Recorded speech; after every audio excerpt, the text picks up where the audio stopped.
أعوذ بالله من الشيطان الرجيم بسم الله الرحمن الرحيم الحمد لله والصلاة والسلام على رسول الله السلام عليكم ورحمة الله وبركاته. وعليكم السلام ورحمة الله وبركاته. In the name of Allah, the Beneficent, the Merciful, the Lord of the worlds, we thank Him, we adore Him, we glorify His holy name for His mercy and blessing on us. We seek for His mercy and blessing on Prophet Muhammad sallallahu alaihi wasallam. May His peace and blessing continue to be upon His household, His companions, and all the Muslims to the day of Qiyamah. Inshallah, our Tawhid class continues today. We are still with the book Kitabu Tawhid by Sheikh Al-Fawzan, and we are still on the 4th chapter. That is the chapter that is talking about Al-Bid'atu, Ta'rifuhu, Anwa'uhu, wa Ahkamu. Al-Bid'ah, that is innovation, its definition, its type, and the ruling. What is the Islamic ruling on the concept Bid'ah in Islam? So the topic we are still discussing on this topic is the area that has to do with Bid'ah people commit in the area of Tawhid or Iman billahi subhanahu wa ta'ala. And like we mentioned that there are about 15 points where people normally commit Bid'ah on issue that has to do with Tawhid, especially the one that has to do with what? Allah subhanahu wa ta'ala. And out of these 15 points, we are left with 2. So we have discussed 13 so far. The remaining one is what we call Al-Dhatu was-Sifat and Al-Ghaybiyat. So we have the point Al-Dhatu was-Sifat and Al-Ghaybiyat. So when we say Al-Dhatu was-Sifat, it simply refers to the essence of Allah subhanahu wa ta'ala, and Sifatu is attributes. So this area or this point is one of the areas where people commit bid'ah, people have committed bid'ah, people are still committing bid'ah. And it's one of the most dangerous areas as far as the area where people commit bid'ah as with respect to the Tawhid is concerned. So as that was sifat, like we mentioned, it refers to the essence of Allah and its attributes. So this area, we have some people that tend to use what is called tahwil instead of doing tafwid. You know, the scholar of Islam, they fall or they use two instruments when it comes to how to explain and understand this aspect. You know, by nature, when we know about concept, we intend or we want to understand it or we want to know more about it. And one of those concepts is the one that has to do with Allah, its attributes. So when we hear Allah, we want to know who Allah is, and of course we have to know who He is. But there is limit to what we can know about Him. What is sufficient for us to know about Him, and it will be sufficient to guide us to the right path, we have been told in the Quran, and Prophet Salah has also told us sufficiently in his tradition. But by nature, sometimes we want to go beyond limit. We want to use human intellect to define that of Allah, or to restrict the attribute of Allah subhanahu wa ta'ala. And the scholar, to save us, they implement and they use the tool we call tafwid. So where those who fail, the area where they fail is when they use what is called tahwil. So when we say tahwil is when you attempt to understand the origin or the roots of a particular thing. Because the word tahwil is actually derived from the word awwala, and the word awwala is actually from the word awwalu, that is the first or the beginning. So when you are doing tahwil, you are trying to understand the meaning or the essence or the beginning or the originality of something. And as to the word al-dhatu and sifat of Allah, nobody can know the real meaning. وَمَا يَعْلَمُ تَحْوِيلَهُ إِلَّا اللَّهُ. The only person that can understand the tahwil, the original meaning, the real meaning, the original in what it intends or it encompasses, is only Allah Himself. So, but to save us, the scholars, especially the scholar of Sunnah, they said we should limit ourselves to what is called mufawadah. That is what is called tafwid. By tafwid, we mean we should leave the meaning and the description to Allah. In other words, we limit ourselves to what Allah tells us about it. So anything beyond that, we leave it to Allah subhanahu wa ta'ala. And it is actually the attempt of people to go beyond what we are told about this attribute of Allah we are talking about that make them to fall into what is called kufru or bid'ah in this aspect. So anytime people attempt to interpret or to give meaning, or to understand something beyond what they have been told in the Quran Hadith. So what they actually mean is called Tawhid, and that will actually lead to what is called what? Kufur or Bid'ah. Allah mentions Surah Al-Imran. Allah said, هو الذي أنزل عليك الكتاب منه آيات محكمات هن أم الكتاب وأخرى متشابهات فأما الذين في قلوبهم زيغ فيتبعون ما تشابه منه ابتغاء الفتنة وابتغاء تأويل وما يعلم تأويله. But for those who are blessed with knowledge, those who are well rooted in knowledge, they will do what? وَالرَّاسِخُونَ فِي الْعِلْمِ يَقُولُونَ آمَنَّا بِهِ كُلٌّ. This is the fine formula, and this is the best way to deal with this thing. And like we have ever explained to us that when we said we cannot understand the true meaning of the essence of Allah and His attributes, it does not mean Allah does not want us to understand it. But we are created beings, and by that virtue, we are limited in every aspect. It's like you want to contain something that has no limits, and you want to contain it. Something that have limits, something that have shape, something that have delimitation. It's want to carry or contain something that itself doesn't have limit. So can that ever be logical? It is not possible. So Allah Himself, in His attributes, in His essence, He has no limit to Him. And that is why the scholar, they said there are about 20 or 21 attributes that you can never relate them to Allah. They are not related to Allah. And you cannot, at any attempt to do that, you will fall into shirk. You fall into kufr. You will fall into what? Into limiting Allah, into do what is called what? Into doing what is called what? Ta'atil. So number one is that you cannot attribute jismu to Allah. Allah does not have body. You cannot say, this is how Allah looks, or this is, you cannot say it. If Allah said He has some of the attributes that we claim to have, that does not mean His own attributes like we. And that can easily be understood. Allah has created many beings. He created mankind, jinn kind, animal. Even among the animal kingdom, we have different type of animal. And based on their nature, their species, they have different form of all this property. So their eyes are not the same. Their organs are not the same. So now, if we say because they all belong to animal kingdom, they have to have the same eyes or the same organs, then we'll be making mistake. So when Allah says He possesses these attributes, it does not mean it is like that of human being. What about angel? Allah is not even like angel, and even those attributes of the angel, they are more superior and far superior than ours. But sometimes human beings, we go beyond our limits and we attempt to attribute our own nature to what? We attempt to relate it to that of Allah. So number one, they said Allah does not have jism. Allah does not have jihad. You cannot say Allah is from this direction, or Allah belongs to this direction, or Allah is in this direction. No, Allah does not belong to any jihad. So Allah does not have makan. You cannot restrict Allah to a specific what? Place. This is Allah. So when they say Allahu bis samahi, it does not mean Allah is inside sama.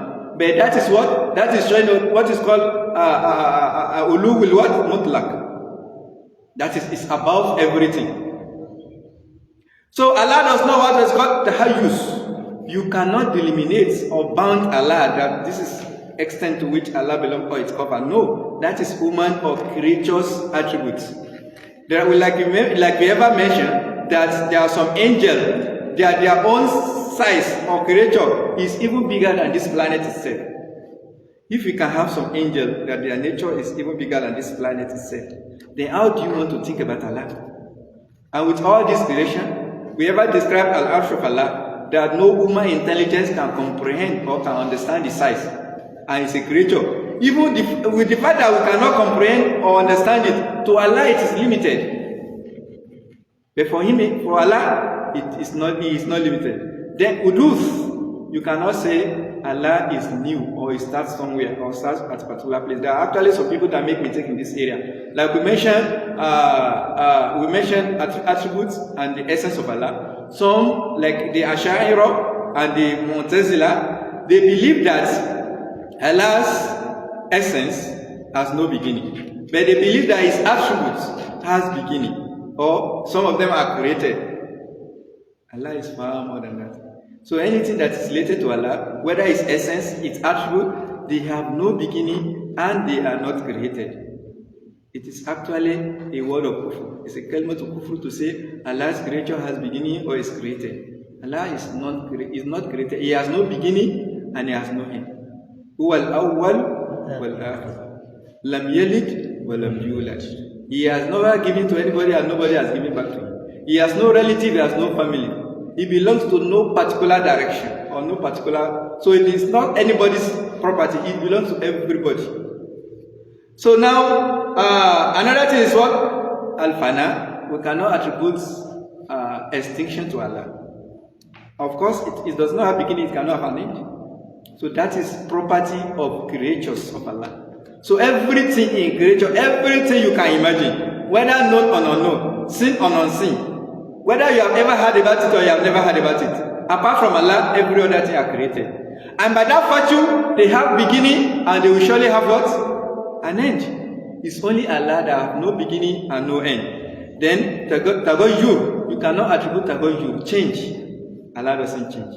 And that is a very good attribute. You see, like we ever mentioned that if we have problem or we are in a particular situation or circumstances, it is actually due to we that we change. For Allah, it doesn't change. His law doesn't change. His nature doesn't change. His attribute doesn't change. The way He does things is sunnah. فَلَنْ تَجِدَ لِسُنَّةِ اللَّهِ. You will never find change to the way and manner in which Allah does things. The meaning is that if Allah said, this is the manner in which He has dealt with some people in the past, whether in favoring them or in punishing them. If you can behave or you can act exactly the same way those people behave or acted, the same law must have been applied to you. Because Allah's law doesn't change. If Allah said, this is how I have favored my servant, this is how I have honored them, this is how I have glorified them, this is how I have supported them in these situations and circumstances. If you have also behaved in the same way, Allah will have done the same thing to you. Why? Because Allah does not change Himself and His law doesn't change. His sunnah doesn't change, His law doesn't change, His essence doesn't change, His attribute doesn't change. The manner and way He does things doesn't change. He is consistent and constant, always. The who changes? We. And what is His law? He said, Inna Allaha la yughayyiru ma biqawmin. So when you change, then the law of Allah is that things will change. So we are in a particular situation in this country today, and we are getting to the what? To our elasticity limit. Or let's say we have even reached the elasticity limit. Yet, we always attribute our problem to our leader. We always attribute our problem to wrong choice. We always attribute our problem to the situation of our country. But little did we know that our problem is our own self. Wallahi, that's the truth. And if we did not think of change, we did not think of making ourselves to be better, rehabilitating ourselves, the situation will be getting worse. It's a very simple mathematics. If not that, for how many years have we been shouting that we want better life, we want change, and our change has also been what? Has also been disaster. Allah said, ظهر الفساد في البر والبحر بما كسبت أيدي الناس. Allah said, وضرب الله مثلا قرية كانت آمنة مطمئنة يأتيها رزقها رغدا من كل مكان فكفرت فأذاقها الله. So when they misbehave, the consequence followed. The same at this opposite. It's a khamsun bi khamsin. So whenever people misbehave, there will always be consequence. That is the law of Allah. That is part of the Mashiach of Allah. But for the rod of Allah, this is not, Allah does not intend to punish us. Allah does not intend to harm us. He does not have any difficulty or anything evil or hurtful to happen to us. No, He doesn't want it. He always wants us to remain better, good, and favored. That's what He wants for us. But His law is that there is always be justice and there's consequence. That's part of it, and that is Mashiach. But for Irada, and that is why He deemed it fit and necessary to send His messenger.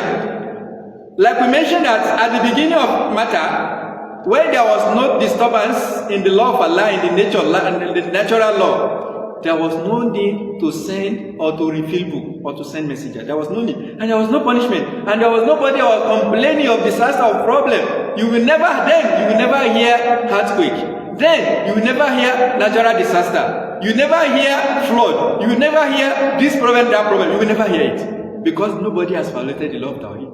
When people started to violate the law of Tawhid, Allah does not want them to continue in that mess. What did Allah do? Then he started to send his messenger. Kitab. And he sent them with book. Why? Because he wants them to remain on the right path so that they will continue to be faithful. But no, Shaitan will never allow us to do that. So we continue to wallow in our what? In our misguidance. And the misguidance is so much that we don't even realize that the fault is from us. You see, when you have problem, and you know that you are the cause of the problem, then your problem is absurd. Because you'll be thinking of how to get out of the problem, and you're thinking of what to reform yourself. But when you are the cause of your own problem, and you don't even realize that you are the cause, you will never think of getting yourself reformed. And the meaning is that that problem will never come to an end. And that's the reality of the world today. That's the reality of our society. And of course, Allah, by His nature, He will always use one thing to achieve another. Everything is created for a purpose. Everything has a means. They have something to achieve. They have a purpose. They are created for. What I'm saying is that if Allah wants to punish some people, Allah will not come down. He will use another to what? To punish. When Allah wants to punish Banu Israel, Allah said, "Ba'azna alayhi ibadan lana uli." Allah said, "Ba'azna alayhi." But those people, when they want to go and attack, did they ever think it was Allah? No. But that is the law of Allah. It was Allah that wanted to punish them. Then Allah made them. And mind you, those people that came to fight them, they were kuffar. That is why Allah called them ibadan lana. These people, they have come to fight, they were actually the Muslim of their time. But what happened to them? They violated the law of Allah. فَأَثْنَا عَلَيْهِ إِبَادًا لَنَا أُولِي بَأْسٍ شَدِيدٍ فَجَاسُوا خِلَالَ الدِّيَارِ وَكَانَ وَعْدًا. It's a promise that has been fulfilled. Allah has promised that when you violate His law, there will be consequence. And the consequence came. And wallahi, that's the reality of our society today. That's the reality of Nigeria today. So by next year, we think our problem is our what? Our leader. And by the time we choose a better leader, our life will be what? It will be better. But wallahi, that's not. If that would be so, before we choose the current one, is that not the same assumption we had? Before the last one, was that not the same assumption? Before the last one, was not that the same assumption? And then has it not been getting worse and worse and worse and worse? Allah say, ظهر الفساد في الوقت. Allah say, بما كسبت أيديهم. إن الله لا يغير ما بقوم. Allah say, I will not change the situation you find yourself. Mind you, nobody changes and nobody controls what happens. It's Allah that controls everything.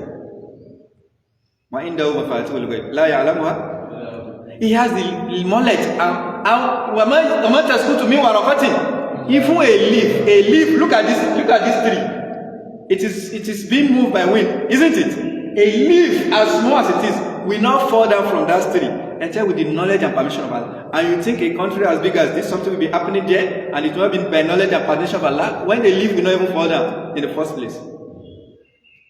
Then if you actually want solution to our problem, we go back to Allah. We change our situation. We reform ourselves. We get rehabilitated.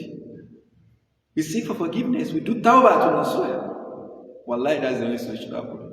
For Allah, it does not change. Tagaju doesn't apply to Allah. It's not applicable to Him. But that is nature of His creation. And mind you, when we say tagaju in His creation, there are actually positive tagaju and there are negative tagaju. Positive tagaju, it is actually Allah's plan that everything in creation will not remain static. They will be changing. Either in quality, in property, in skill, in performance, or in description. Do you know any place on this earth surface? Do you know any place that remained the same for 100 years? Wallahi, it has never happened. I'm not talking of human being now. I'm talking of a geographical place. Either by boundary, or by structure, or by amenities that will be erected here. It will change. That's part of the law of Allah. That's part of the law. What about you? Last year, are you the same? Next year, are you going to be the same?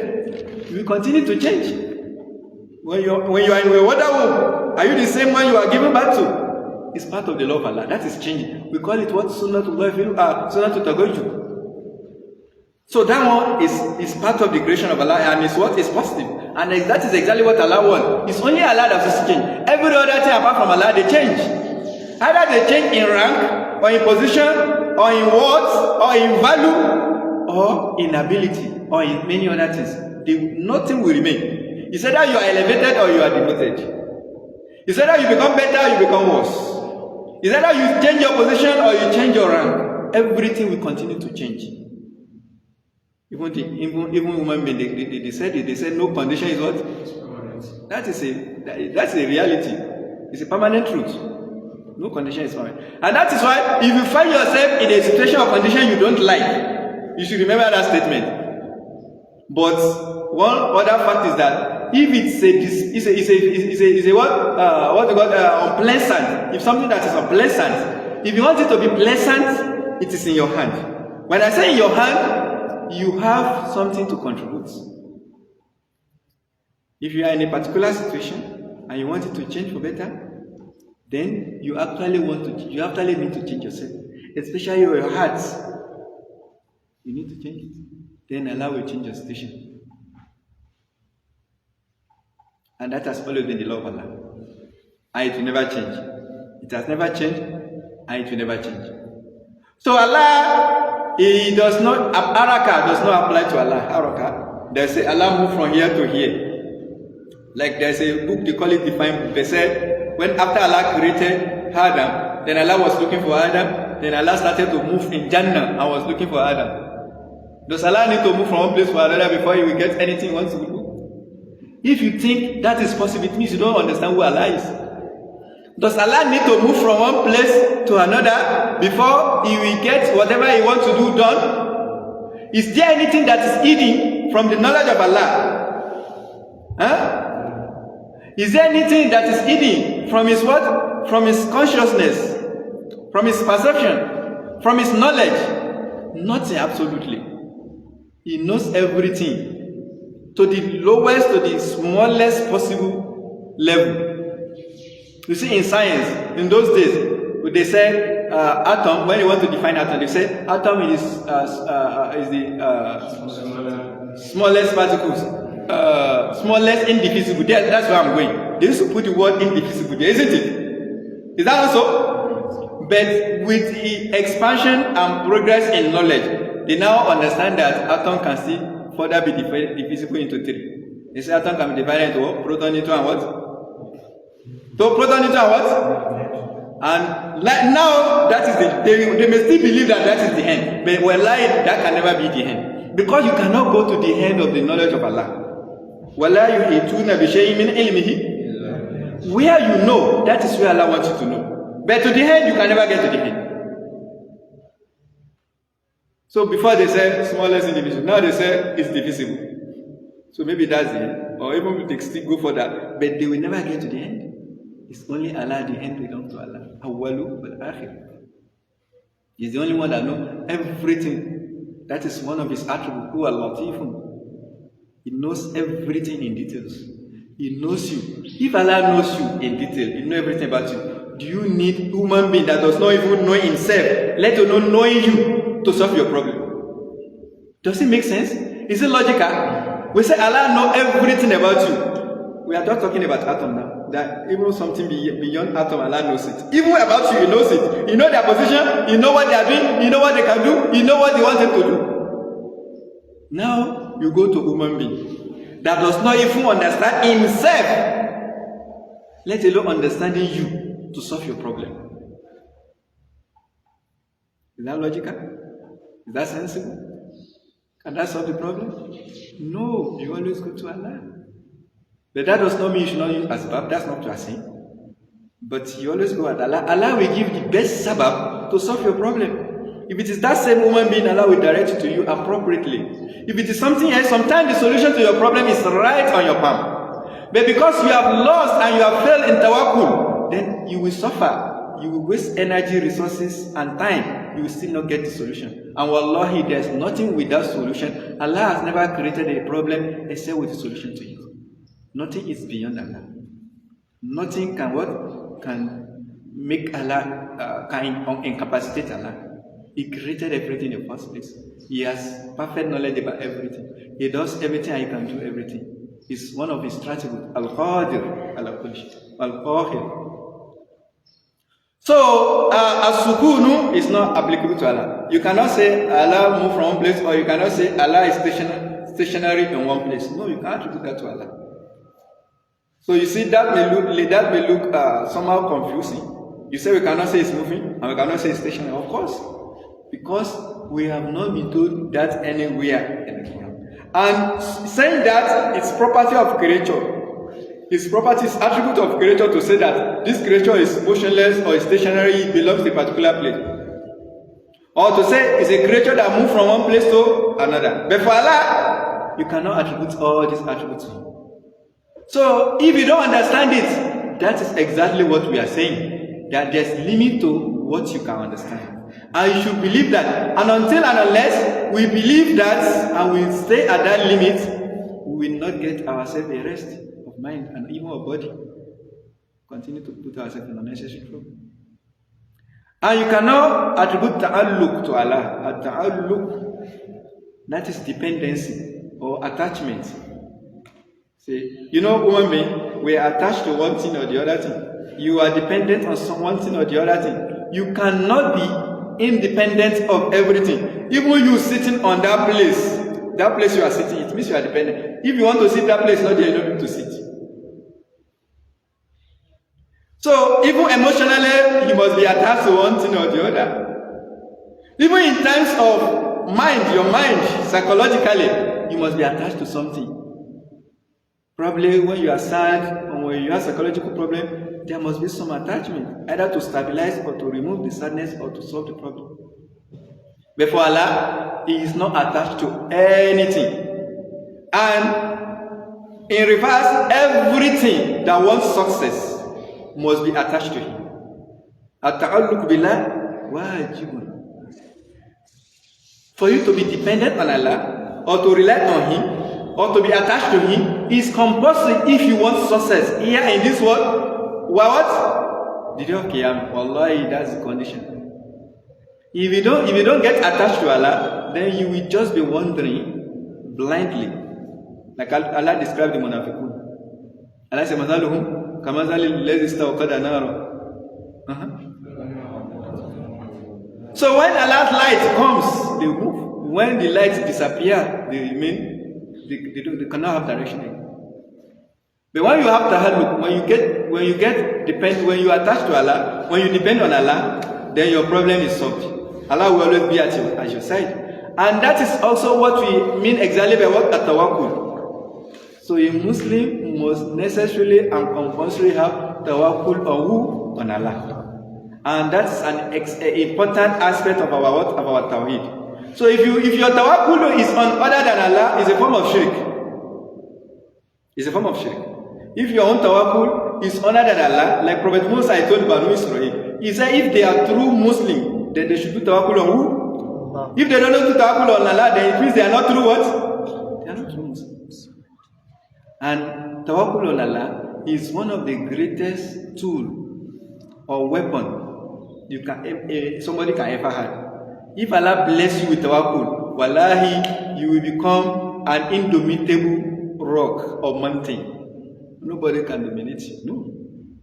Allah described the mu'minun, the Sahaba for that matter, on the day of Hunayn. You see, let's compare what happened on the day of Badr to what happened on the day of Hunayn. On the day of Badr, the Muslims, they are just 330. They were to fight at least 1,000 soldiers who are well equipped and prepared with arms, arcs, and weapons. These are the Muslims that they did not even prepare for war. They were just there for guerrilla attack of the caravan coming from Syria, Sham, heading back towards Mecca. They did not prepare for it. But because of their number, they do tawakkul on Allah. They defeated. Akamin fiyatun qalila, galabat. Be what? Bi-iznillah. If you have tawakkul on Allah. But what happened on the day of Hunayn? Wa yawma Hunayn iz a'jabatkum kathratukum. Wa raqat alaykum what?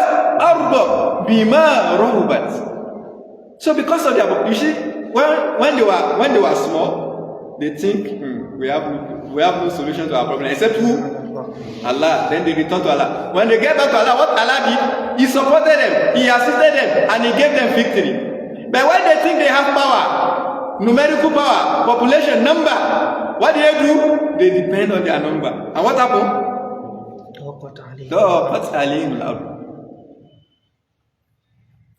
So they became helpless, powerless. Their number did not help them. Their number did not help them. They could not get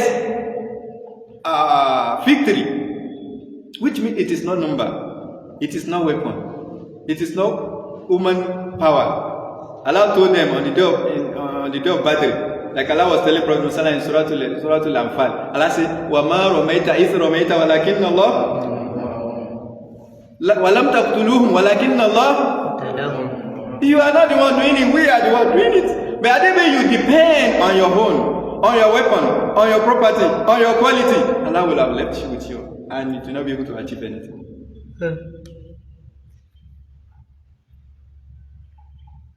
So what we are saying here is that at-ta'alluq billah is compulsory for you to do what you do to have. And wallahi, Shaitan make that thing to be very difficult for us.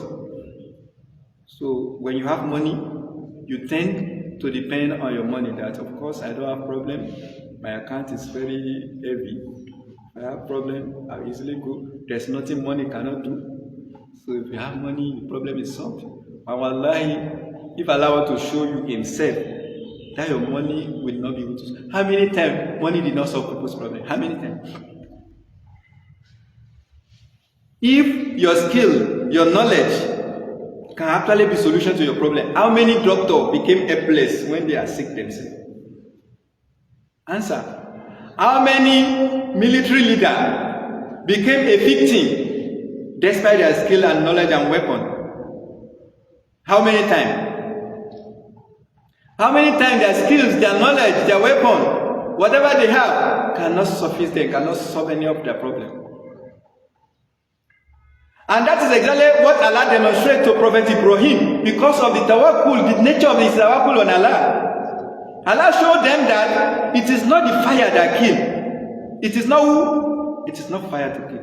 The property the fire has and that make it to kill, it is Allah that give it in the first place. If Allah want to deactivate it, it does not take Allah anything. Innama amruhu idha arada shay'an.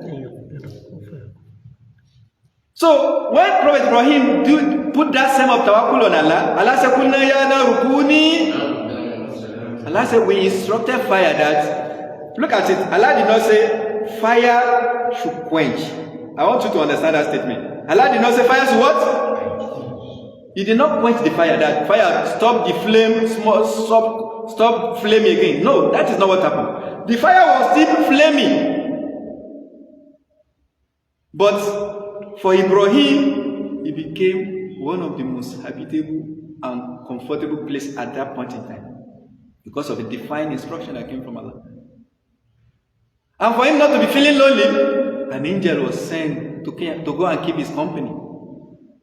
What would make him to have deserved that opportunity? What will make him? Wallahi, it's singular tawakkul. Singular. That is just the reason.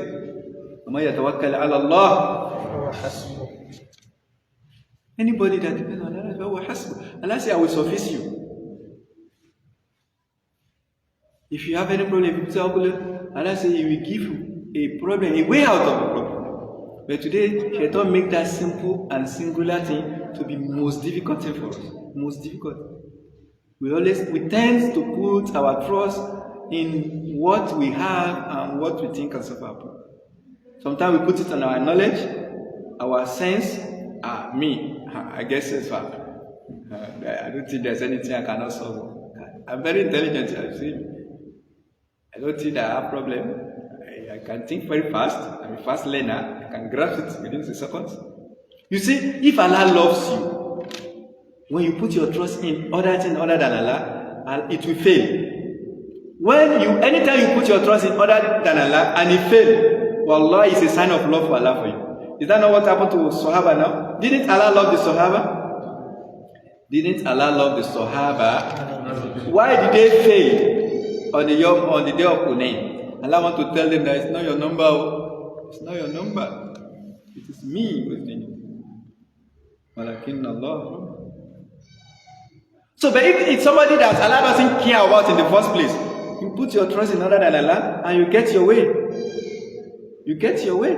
Because Allah does not even have anything. And it will make you to get lost. Absolutely. Because you always believe that it is that means that solves your problem. Because you have been using it times with that number and you have been getting your way. Then you put your trust in it. Absolutely and totally.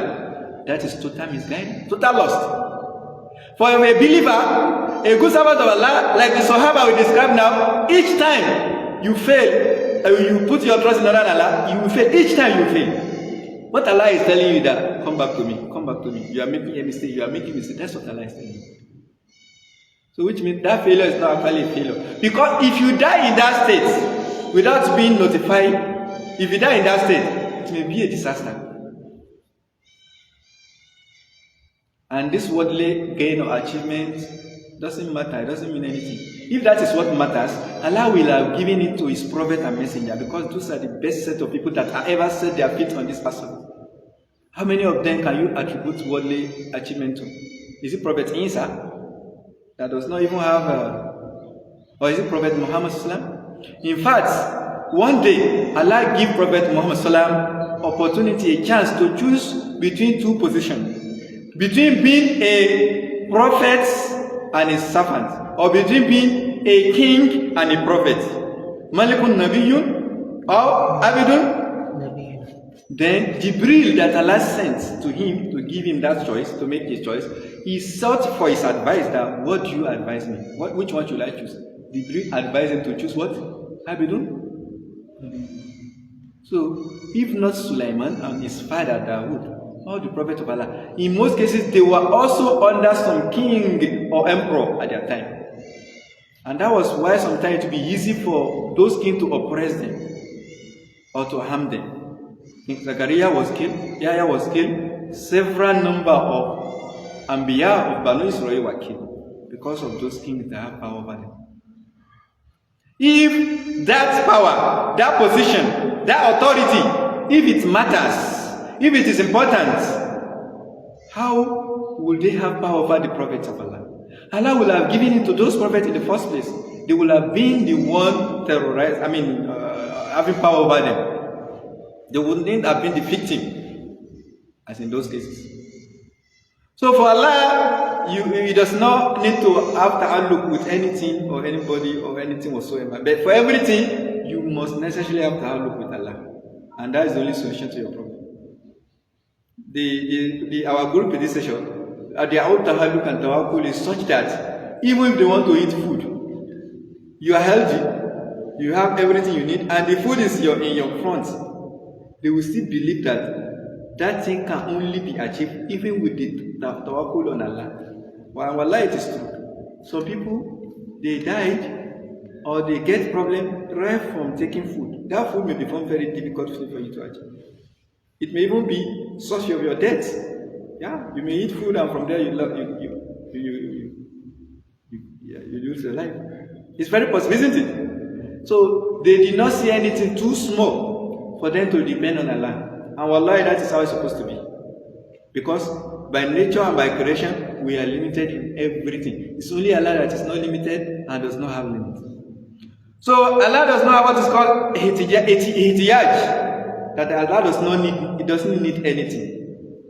And that is what makes dependence on Allah to be necessary. You see, when somebody needs something, and maybe there are something he doesn't have, he will have been he will have been considered as somebody who is actually competing either for that thing he needs or for that thing he doesn't have. Or he is competing with other powers that have those things he doesn't have. But for Allah, He has everything in the first place. He created everything. He created you and what you have. He created you and what have you. And everything belongs to Him. And He has everything. They are His property. He has absolute control over them. He has no reason to compete or to arrive or to go into rivalry with anybody. Why? For what? He doesn't have that. He doesn't have reason to do that. So Allah is not in need of anything. And ajzu, incapacity, is not applicable to Allah. Allah is capable of everything He wants to do. He's capable of everything He wants to do. And He controls everything. He has absolute control. If you want to do something, if something happens in a particular way, it is because that is the way Allah wants it to happen. No matter the forces that go into it, that facilitate its occurrence, no matter the forces, that is exactly how Allah wants it. Because everything works under the control and certain laws, defined laws of Allah, that may not be known to us. And that is why the scholar and the scholars, they believe that everything, there is nothing in this world that is not connected with another thing. Everything is interconnected. Everything. And that is why you don't ever imagine there is something you see in nature that you may think is not necessary. Sometimes you may see some creature of Allah and you'll be wondering, what is the purpose of this thing? It may not be clear to you or you may not understand it, but it actually has function and purpose. And not only that, everything, every minute thing in nature, in creation, they are interconnected. Not only creatures, even events that happen, they are all interconnected. So nothing happens on its own or independently or without being associated or connected with another thing. There's nothing that this thing happens on its own and it's not connected to some other thing somewhere or sometime. No. Something may be happening now and their cause may be about 100 years ago and the effect have been seen now. And even their genesis origin, the memory has been removed from us. Things, some things may be happening here, but they may still be connected to the most remote place on our surface. You may not actually understand it, but that is the bare truth, and that is it. Because their creator is one, and He created them as a system, a closed system for that matter. When we say a closed system, just like the scientists say, under the law of conservation of matter, they say matter can never be created nor destroyed, but it can only be converted from one form to what? It means if you think something has gone from here, it has not gone, it has only gone to another place. And that is to tell us about even dying, death. If somebody died, that is not the end of the story. It is even the beginning of the story. But not everybody understands that. Some people believe death is the what? Is the end of the story. Wallahi, death is the beginning of the... Allah is the beginning of the story. If you understand what death means and what is after death, you will live a better life. Because after you die, there is no opportunity of redress or amendment or a make-up or I want to adjust. No, that opportunity is lost for you. So the opportunity of adjusting or amendment is when you are living and there is judgment. And for the believer, their death does not mean they are no more in existence. So they may actually lose this body you see, this mortal body, but their soul is with Allah. وَلَا تَحْسَبَنَّ الَّذِينَ قُتِلُوا فِي سَبِيلِ اللَّهِ بَلْ Allah said they are not dead, they are with Allah. يُرْزَقُونَ. And that is even the first place. كيف تكفرون بالله وكنتم فحياكم ثم يميتكم ثم يحييكم ثم إليه. So that is Allah. Nothing is happening without being connected to another thing. Nothing, absolutely nothing. There's a connection between everything that is happening. So Al-Jahlu is not applicable to Allah. Allah is not what? Is not ignorant. So Allah is not ignorant and is not, there's nothing that go or happening unnoticed by Allah. Everything, Allah is not ignorant and nothing happens without His notice. Everything happens with His permission and what? And knowledge. And another is what? Kitabu. You cannot attribute lie to Allah. And all these things we are saying, for Muslims, no Muslim can consciously and deliberately attribute all these things to Allah. Isn't it? But sometimes you may subconsciously or ignorantly attribute them to Allah. If you believe or you assume a verse of a Quran is not supposed to be there, or is a mistake, or why should it be there, or you doubt it, or you challenge it, you actually attribute one of these things to Allah. Either incompetence, mistake, or ignorance. You have attributed to Allah. But if you believe Quran is from Allah, and you believe all of these things cannot be attributed to Allah, then you cannot even think of any of those things could be part of the Quran. Or anything that comes from Allah. And all of these things are actually part of some of the creatures of Allah. Not even the angel. Most of these attributes, some of the angels you cannot even attribute them to Allah. None of the angel lies, no. All of the angels, they are what? Not even the angel, even the prophets, you cannot attribute some of these prophets. Some of them, not all of them actually. Like Makan, you can attribute to prophet. Like Jismu, you can attribute. Like Jihad, you can attribute it to them. But some of them, like Kitabu, like Zulmu, you cannot attribute it to what? So even some of the prophets, Allah, let alone some of the angels, the angels of Allah. All the prophets and messengers of Allah, and also the what? The angels of Allah subhanahu wa ta'ala. Al-Zulmu, you don't attribute it to Allah. Allah says, Inni arramtu zulma ala nafsi. Allah says, I have forbidden it for myself. Injustice, wrongdoing. Allah doesn't do injustice. It is we that we wrong one another. But for Allah, Allah doesn't wrong you. If anything happens to you, it is a what? It's a consequence of your action. It's what you deserve. And Allah actually forgives more than He punishes. If Allah is to respond to every time or any time we violate His law, or we are deficient in our functions to Him, if Allah is to respond each time, then there will be nothing existing on the earth of this again. Allah says, if I am to respond to everything you do, nothing will be left on this earth. But out of His rahmah, He overlook more than He punish. He overlook more than what? He punish. Haya. So this haya actually is one of the attributes of Allah. That is bashfulness or shyness. You understand? But not like description of Allah. There are many hadiths and hadiths of Prophet that actually say Allah, sometimes He says Allah feel shy when the servant of Allah spread or raise his hand to Allah and prayer. Allah will feel shy that you should return your hand empty. Allah will not want your prayer not to be granted. You understand? But about saying the truth, Allah does not feel shy. But you, all of us, sometimes we feel shy about saying the truth.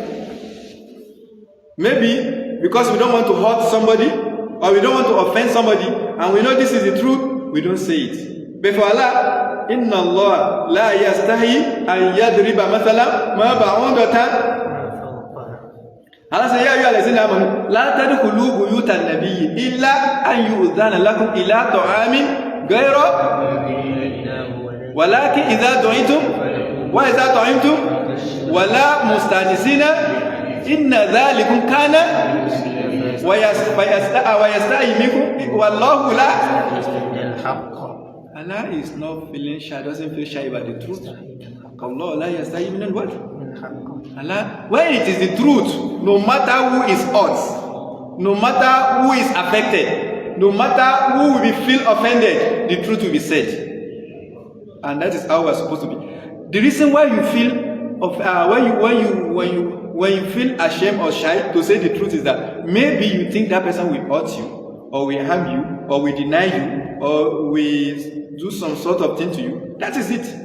I don't see any reason why you should not say the truth, no matter who is involved.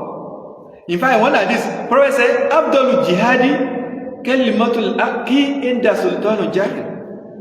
You know, if you are, especially maybe a despot, a leader that is very stern and maybe violent and unjust, so he dealt with people mercilessly.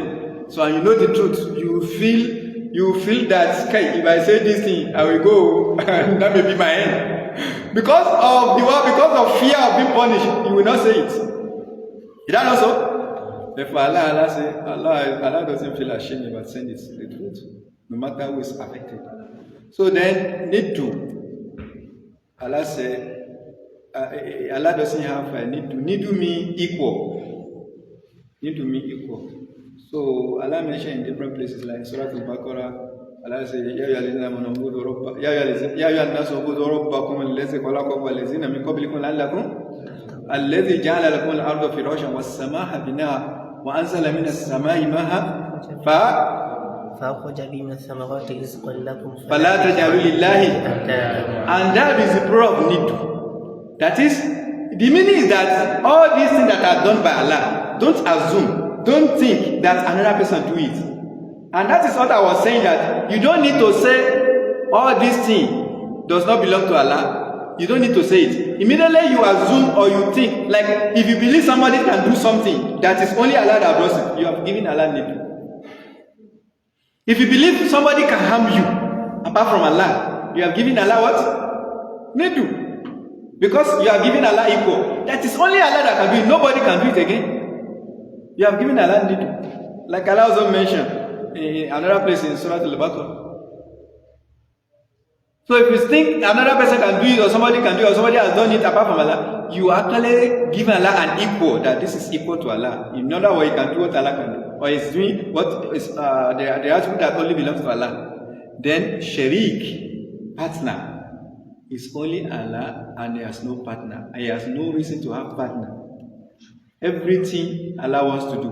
You see, for you, when you want to do something small, you spend less time and less energy, isn't it? When you want to do something mighty or big, you spend more energy and more time or more resources, isn't it? But for Allah, this way He created atom, the way He created atom, and the way He created the whole cosmos, there's no difference between them. Allah said, "Innama amruhu idha arada shay'an." When he want to create atom, the same kun. When you want to create the cosmos, the same kun, and it will be with immediate effect, without delay in any time. It does not need any resources from anywhere. It does not need any assistance from anywhere. It does not need any support from anybody. Kun, kafun, wa nunu. And that's all. Everything will fall into its normal place. There's no difference. When Allah said, "Antum ashadu khalqan amis sama," that is in complexity and in your reasoning. But for Allah, there's no difference. There's no difference. It does not take Him time. It does not take Him energy. Allah said, I did not feel weary. I did not feel tired. I created everything. Even taking care of them, it does not weigh me down.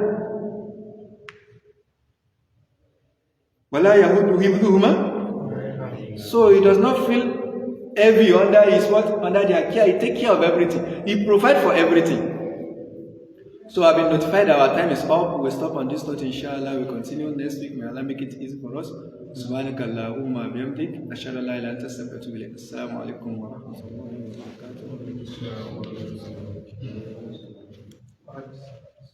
barakatuh. Alhamdulillah, wassalatu wassalamu ala rasulillah wa ala alihi wa sahbihi ajma'in. We ask Allah to reward our stars abundantly and preserve him from goodness, and pray to Almighty to grant us better understanding for our religion. If there's any question from the listeners, just move on.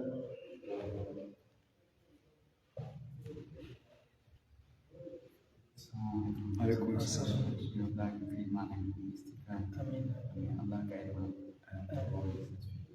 My question is that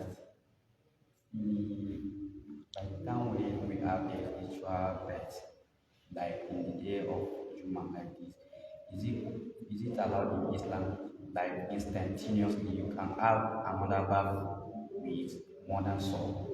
Which? With modern soap. So, Yes, yeah, it's instantaneously. permissible. Yes, it's permissible. It's permissible that immediately you take your ritual bath, or before you take your ritual bath, the order doesn't matter. You can do it before you take your ritual bath, or you take. So it's actually permissible. It does not affect anything. No. Another thing, man, is what we can like you to enlighten us about the 10 days of the new month that we are to enter tomorrow. Want us to enlighten us more about it. No. So even though our time is up, but briefly, so like Azeez of Prophet said that there's no days on the earth surface that the good deeds in them is more beloved to Allah, has more reward than the first 10 days of Dhul-Hijjah. So the Sahaba, when they were told this, they said, "Wala jihad fi sabilillah." What about the reward of going to jihad? Prophet said, even jihad on the way of Allah, the reward you will get there is not equivalent to the reward of what you will do in these 10 days. Except for a man that go out with his own self and his property, and he lost everything, he does not come back. So that is the only person that will have reward equivalent to this.